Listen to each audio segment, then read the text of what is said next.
Hello, my name is Ray Salazar, and this is Morning Reel, a 3 minute or 4 minute or some 1 minute or so podcast of films that I review, whether they're good, bad, complex, or not. I review them. I also take requests. March is my birthday month, so I decided to review my favorite films. I guess my top favorite films. This one in particular has been climbing up a list or trying to get into a list since I've seen it. It is David Gordon Green's All the Real Girls, shot in 2003, released in 2004, went to Sundance.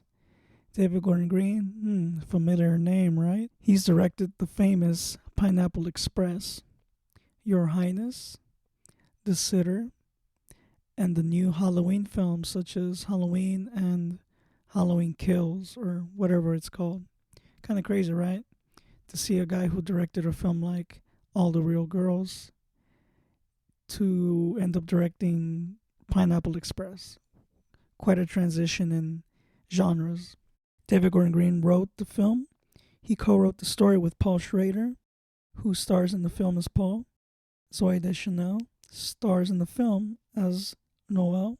It's about a film about two people who fall in love. Paul is a womanizer. It's a small town. He's fucked probably every single chick in this town as he's grown up or whatnot. Zoe Deschanel's character is quite the opposite. She's never really dated a guy. Definitely has never slept with a guy. She is the younger virginal sister of Tip, who's best friends with Paul. They hang out. They fall in love. Tip doesn't like it because he's seen Paul's track record. And as he knows, and as we all probably know, it's not a very good one, or something that you would want to take home to mom and say, hey, look, this is my boyfriend. He's banging the whole town. I'm next. Or am I? Who knows? It's fucking crazy, right? There are tensions among friendships, and there are tensions among the characters themselves, all universally relatable. I think the film's about kind of figuring out what you want with the limitations that are in front of you. David Gordon Green does a very good job with implementing visuals and music in this film. Sometimes a shot of a landscape says much more than two people talking about a dream. And these characters talk about a lot of things. And some of it is not really statements. It's more thoughts, like bubbles, like moments, you know. And those moments do say a lot as well, you know. They kind of set the tone of what's ever going on in the shot, or basically the scene in itself. And a lot of these scenes they feel like there's no beginning and there's no end to them. It's like we're caught in the middle of something that's going on, even though not a lot is actively being said. But whatever is being said means a lot. The writing is pretty good. The actors do bring out the writing in a really good way. There's a lot of raw, unfiltered acting.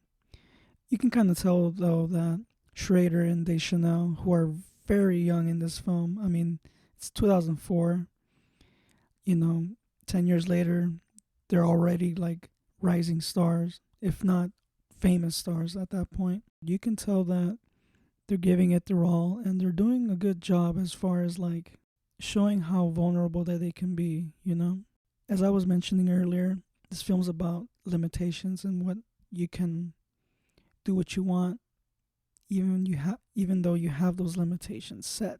There are young folks who kind of worry about, about a race or about growing a beard or what they should eat. Older folks are worrying about how am I going to make ends meet, or I still haven't figured myself out. I'm working a somewhat dead-end job. Is this what life's really all about? I don't know. But one thing you know for sure when you watch this film, there's a sense of freedom into how they manage to do things, Sometimes working a hard job and coming home and doing it over and over again can be a pain in the ass. But at the same time, if it's like a simple job, I don't think you would mind working that type of job if it's giving you the simple life. Some people strive for a simple life. There are some who, do they really want the simple life, or do they want something that's gonna sort of pay off in the end? We don't know that. I would recommend everybody to watch this film because it's very underrated.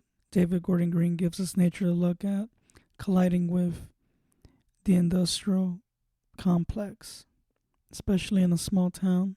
It reminds us that how good we have it to where we live, and if you're not satisfied with it, you can still change that.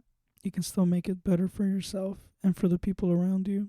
I think one thing you also gotta know is that if people do fuck with you, those are the people that you gotta stick around with because they're not gonna break you, they're gonna make you. I'm Ray Salazar. Follow me on Morning Shot Films on IG, YouTube.